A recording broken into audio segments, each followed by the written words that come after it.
moving on, forgiveness, and what do you call this? Pagpaparaya.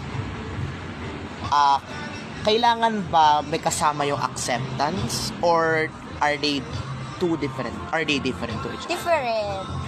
Kasi, yung tulad sa forgiving, hindi mo wait lang, nalito ko bigla. Di ba tulad ng sabi ko kanina, hindi forget in-accept mo, forgive na. Hindi forget in-accept mo, okay na yun. No.